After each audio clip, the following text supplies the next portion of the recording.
നിങ്ങളുടെ വീട്ടിൽ ഇതേ കണക്ക് യെല്ലോ കളറായ ഫോൺ കേസ് ഉണ്ടോ? എന്നാൽ നമുക്ക് അതിനൊന്ന് സുന്ദരിയാക്കി എടുത്താലോ?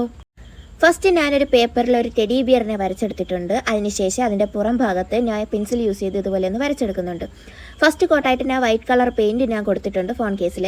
അതിനുശേഷം പെൻ യൂസ് ചെയ്ത് ഇത് കണക്കൊന്ന് വരച്ചെടുത്ത് കഴിഞ്ഞാൽ നമുക്ക് ഫോൺ കേസിൽ വരയ്ക്കുമ്പോഴത്തേക്കും മായ്ച്ചും ഒന്നും വരയ്ക്കേണ്ട, ഇത് കണക്ക് വൃത്തിയായിട്ട് കിട്ടും. അതിനുശേഷം ഞാൻ ഇവിടെ യൂസ് ചെയ്യുന്നത് അക്രിലിക് പെയിൻ്റാണ്. അതിൽ നിന്ന് സ്കൈ ബ്ലൂ കളർ ചൂസ് ചെയ്തിട്ടുണ്ട്. ഞാൻ ബാക്ക്ഗ്രൗണ്ട് സ്കൈ ബ്ലൂ കളറാണ് യൂസ് ചെയ്യുന്നത്. നിങ്ങൾക്ക് ഇഷ്ടമുള്ള കളർ നിങ്ങൾക്ക് കൊടുക്കാം. ക്രീം കളറോ റെഡ് കളറോ പിങ്ക് കളറോ എന്തുവേണേലും കൊടുക്കാം. ഞാനിവിടെ യൂസ് ചെയ്യുന്ന സ്കൈ ബ്ലൂ ആണ്.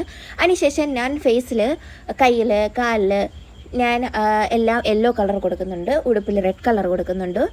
അതിനുശേഷം ഔട്ട്ലൈൻ നല്ല തിന്നായിട്ട് വരയ്ക്കാൻ നോക്കാം. ഞാൻ വരച്ചപ്പോൾ ഒന്ന് തിക്കായി പോയിട്ടുണ്ട്. അപ്പോൾ ഈ പിക്ക് ഞാൻ ഒരു റെഫറൻസ് നോക്കിയാണ് ഞാൻ വരച്ചത്. ആ റെഫറൻസ് പിക്കിനെ ഇവിടെ കൊടുത്തേക്കാം. അതിനുശേഷം നിങ്ങളൊന്ന് നല്ല തിന്നായിട്ട് ഔട്ട്ലൈൻ വരയ്ക്കാൻ ശ്രമിക്കുക. ഞാൻ ഇവിടെ വരച്ചപ്പോഴത്തേക്കും ഭയങ്കര തിക്കായി പോയിട്ടുണ്ട് വയറിൻ്റെ ഭാഗത്തൊക്കെ. അപ്പോൾ തിന്നായിട്ട് വരച്ച് കഴിഞ്ഞാൽ നല്ല ഭംഗിയുണ്ടാകും. അപ്പോൾ നിങ്ങൾ നല്ല തിന്നായിട്ട് വരയ്ക്കാൻ ശ്രമിക്കുക.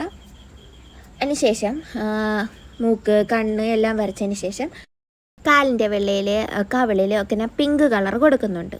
എല്ലാം വരച്ച് കഴിഞ്ഞതിന് ശേഷം ഫെവിക്കോളോ വാർണിഷോ യൂസ് ചെയ്ത് ഒരു കോട്ടൂടെ കൊടുക്കാം. അപ്പോൾ നമുക്ക് കുറച്ച് നാൾ ഈ കവർ ഇട്ടുകൊണ്ട് നടക്കാം, അല്ലെങ്കിൽ വേഗം ഇളകി പോകും. അപ്പോൾ ഇതെല്ലാവർക്കും ഇഷ്ടപ്പെട്ടാൽ ലൈക്ക് ചെയ്യുക, കമൻറ്റ് ചെയ്യുക, ഫോളോ ചെയ്യുക, സപ്പോർട്ട് ചെയ്യുക. Thank you.